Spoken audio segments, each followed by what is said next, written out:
Pamēģināsim uztaisīt interesantu dinamisku tabuliņu, kas ļauj izvēlēties no šādu apkopojumu.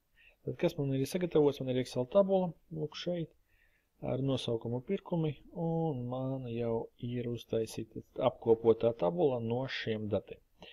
Ko es gribu dabūt beigās? Beigās es gribētu redzēt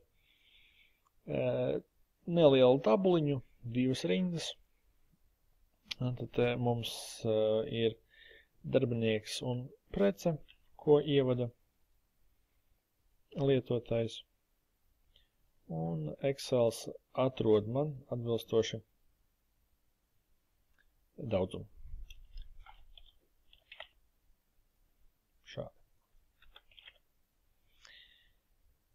Labi. Ja mēs izmantotu sākumam šo tabulu, tad problēma šeit nekādas nav. Šeit ir parastā SUMIF funkcija, SUMIFS funkcija, kurā mēs rakstam, ka mums ir tabula pirkumi daudzums.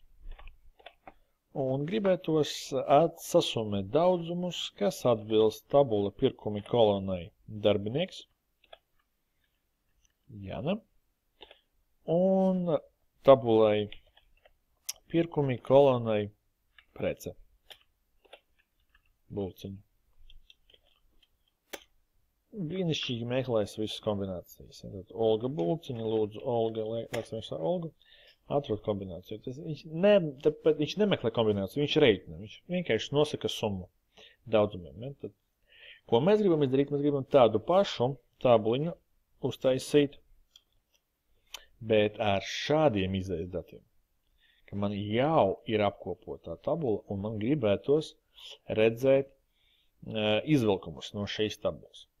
Tad, lai to darītu, mēs uzzināsim par ļoti fantastisku paņēmienu Excelī, un tas ir operators space. Pēc būtības, ko man ir jāizdara? Man ir jāatrod krustpunkts starp rindu Olga un kolonu Bulciņu. Un to mēs varam izdarīt ar space. Paskatāmies, lūk, ja mums ir apgabals, tad mēs liekam space, vienkārši viens simbols, un ir otrs apgabals. Lūk šādi. Un rezultāts no tā ir krustpunkts. Tur tā vērtība, kas ir apgabala krustpunktos. Ja mums apgabals krustpunktos ir vairāk nekā viena šona, tad tur ir masīvs jau iekšā, bet tas pats apgabals vien paliek.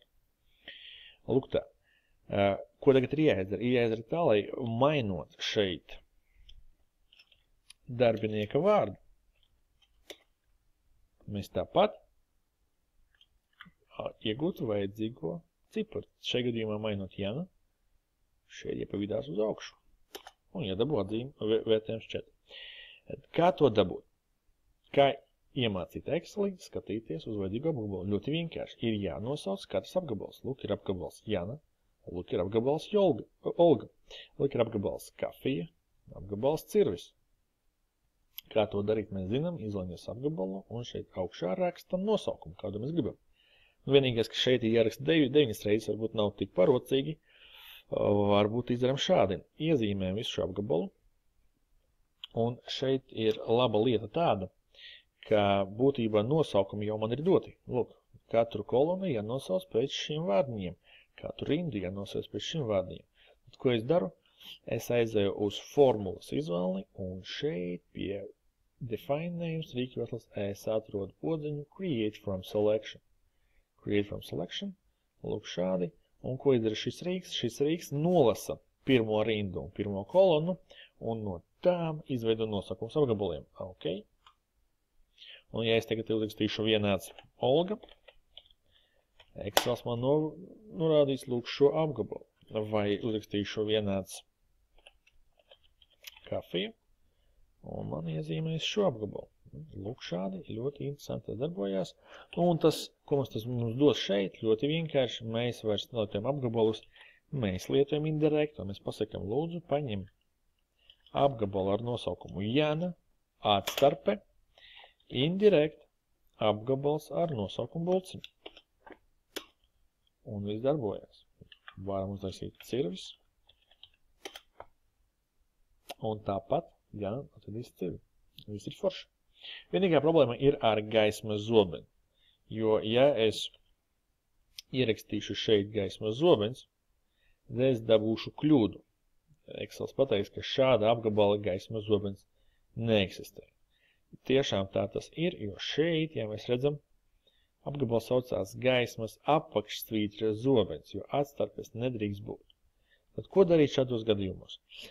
Tie ir vairāki varianti. Es piedāvāšu tādu vispārēju variantu. Ko mēs varam izdarīt? Mēs varam izmantot funkciju substitute.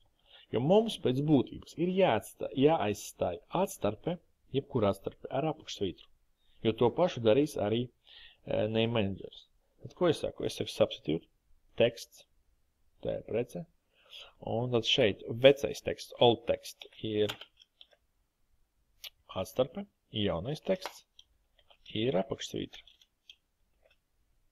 Lūk šādi. Veram ciet iekavu. Substitute jebkādu tekstu ar atstarpi pārveidos ar tekstu un apakšsvītru un indirekt mēģinās atrast tāda veida apgabalu. Tas skaisti darbosies. Jā, mums viss ir. Vēl, ja mums ļoti patīkās, lai viss būs skaisti, šeit beigās var pielikt arī conditional formatting. Ja, tādā veidā, lai tu nevar ievadīt to, kas nav šajos apgabalos. Ja tas ļoti gribās. Tad lūk šāda forša lietiņa.